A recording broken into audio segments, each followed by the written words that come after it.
Hola a todos, esta es la pauta número 3 de Ciencias Naturales de séptimo. Está orientada sobre el tema clasificación de la materia. El objetivo de aprendizaje que se trabaja acá es el objetivo número 14, donde se habla de la clasificación de las sustancias puras y mezclas y sus métodos de separación. ¿Qué materiales necesitan para hacer esta actividad? Su texto escolar, la unidad 1, que se llama Rodeadas de materia en constante cambio, la guía que voy a explicar a continuación, cuaderno de asignatura y los videos explicativos que encontrarán en la página del colegio. Idealmente el plazo de entrega máximo es el 26 de junio. Si alguien necesita más tiempo, por supuesto se lo tiene que tomar y lo entregará cuando corresponda o cuando pueda. Los que estén con actividades atrasadas, les recomiendo enviar sus actividades nuevamente para poder regularizar su proceso de avance. Siempre envíen en forma digital las actividades en mi correo electrónico, que aquí aparece, indiquen su nombre, apellido, curso y en este caso actividad 3. Lo primero que van a encontrar en la guía son unos mapas conceptuales que explican la clasificación de la materia. No me voy a detener en esto porque ustedes lo van a poder leer con calma cuando tengan su guía. Voy a hacer una clase sobre esto para ir explicando con mayor detalle. La pregunta número 1. Identifica qué tipo de materia pertenece cada sustancia, marcando con una X en la columna correcta. Los elementos están formados por el mismo tipo de partículas, las que no pueden ser descompuestas en otras partículas más simples. Por ejemplo, el oxígeno, el nitrógeno atmosférico, el cobre puro. Aquí, por ejemplo, nosotros tenemos nitrógeno atmosférico. Para facilitarles el trabajo, yo puse los elementos que componen cada una de estas sustancias. Aquí, ¿qué me quiere decir esto? Que el nitrógeno atmosférico tiene dos nitrógenos unidos por un enlace. Bajo esa definición, donde tenemos un tipo de partícula, uno solo, que es nitrógeno, el nitrógeno atmosférico sería entonces un elemento. ¿Cómo yo podría transformar este elemento en un compuesto? Si tuviera otro elemento al lado que fuera distinto, como el dióxido de carbono. Por ejemplo, el dióxido de carbono, aquí yo les puse los elementos que componen el dióxido de carbono, donde tienen una partícula de carbono y dos de oxígeno. Cuando ustedes tienen dos elementos o más, siempre tendrán un compuesto. Entonces esta X iría aquí. El yodo, entonces sería muy fácil clasificarlo, porque el yodo no tiene otro tipo de elemento que lo acompañe, es solo yodo. Por lo tanto, sería un elemento. Ustedes pueden hacer esta clasificación incluso sin saber la tabla periódica, porque aquí ya saben que tienen un elemento, otro elemento que es distinto y otro. O sea, tienen tres elementos distintos. Por lo tanto, ¿qué sería? Un compuesto. Porque los compuestos están constituidos por dos o más elementos diferentes. Si yo no sé la composición de algo, como por ejemplo aquí el vino, no sé todos los componentes que tiene y yo solamente veo una sustancia, ya sea de color blanco o de color rosada, pero no conozco cada uno de esos componentes, sería una mezcla. Entonces aquí ustedes se van fijando, yo les di la fórmula química de muchos ejemplos y tienen que ir visualizando si tienen dos elementos o si tienen un elemento. Y si tienen muchos componentes donde no conocemos su fórmula química, sería ¿qué? Una mezcla. Número 2. Clasifica las siguientes mezclas marcando una X en la columna correcta. Ya vamos a ver en detalle las mezclas homogéneas, heterogéneas, aleación y amalgama. Pero mientras tanto, forma fácil de distinguir entre una mezcla homogénea y heterogénea. En una mezcla homogénea, yo a simple vista no puedo distinguir sus componentes. Por ejemplo, cuando ustedes les pasan un vaso de agua, ¿ustedes me pueden distinguir todos los componentes que tiene esa agua? No.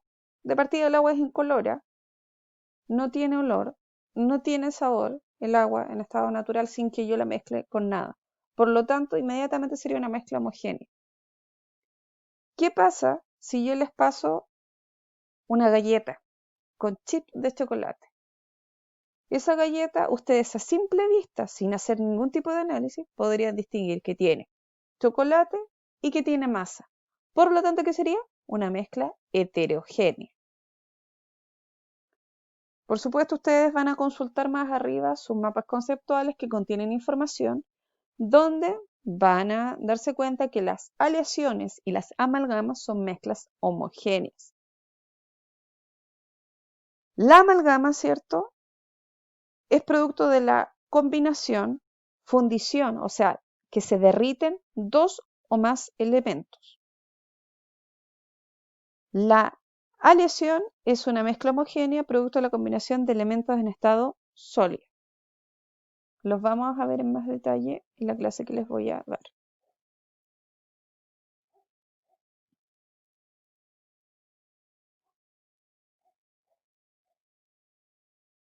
Después dice cambios físicos y cambios químicos. Los cambios físicos son las transformaciones que alteran solo el aspecto de la materia, pero no su composición. Ejemplo típico de cambio físico, congelar agua. El agua, ¿cierto?, no cambia su estructura química porque ustedes la congelen, solo cambia su estado, pasa de estado líquido a estado sólido.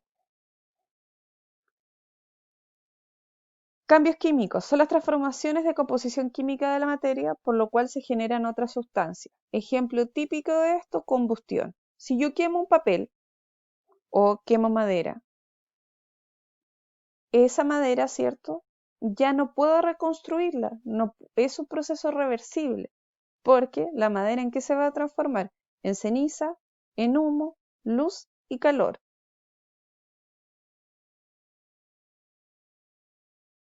Después dice, marca con una X si corresponde a cambio físico o cambio químico. Por ejemplo, fusión de la cera de una vela. ¿Qué es fusionar algo? Es derretir algo. Por ejemplo, la cera de la vela. Si yo la fusiono, si yo la derrito, esa cera, ¿deja de ser cera? Supongamos que yo quiero cambiarle la forma a la cera. Solamente estoy cambiando su estado, estoy cambiando de sólido a líquido. Por lo tanto, sería un cambio físico. El ejemplo que daban delante. Todo lo que yo quemo, ¿cierto?, se transforma en otras sustancias. Cada vez que algo hace combustión, yo no puedo restituir ni gasolina, ni papel, ni madera. Ese compuesto va a sufrir un cambio que es irreversible y que se va a transformar en sustancias nuevas. Por lo tanto, sería un cambio químico. Número 4. Dice, completa el siguiente cuadro comparativo sobre los métodos de separación de mezcla, que son 4. Filtración, tapizado, decantación y destilación. Yo rellené la primera columna para que ustedes tengan un ejemplo de cómo se hace la actividad. Primero, ¿qué separa? En la filtración, un sólido no soluble de un líquido. Materiales usados: filtro, soporte, embudo. ¿En qué se aplica la filtración? Minería, infusiones. Infusiones son los tés.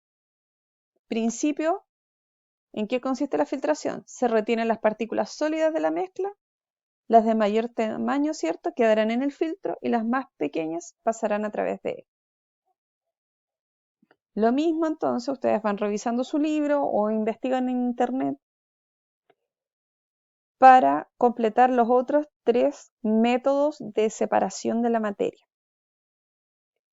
Con respecto a la pregunta número 5, tienen que indicarme si el agua con arroz yo la puedo separar a través de la filtración, del tamizado, de la decantación o de la destilación.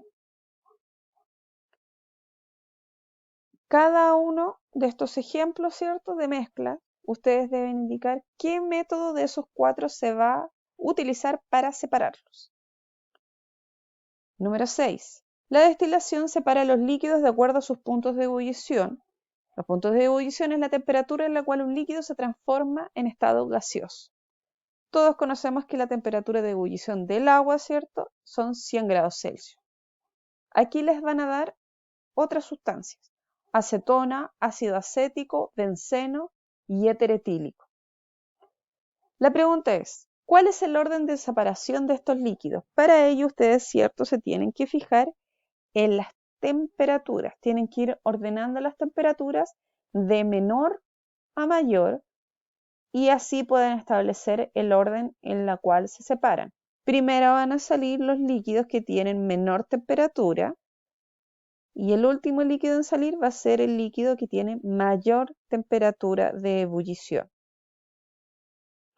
Número 7 final, la fotosíntesis. Es un ejemplo de compuesto, cambios químicos, mezcla o cambios físicos. Y con eso se finaliza la unidad 1 de Ciencias Naturales de séptimo. Voy a hacer una clase para explicar en mayor detalle los conceptos de esta guía. Que estén bien.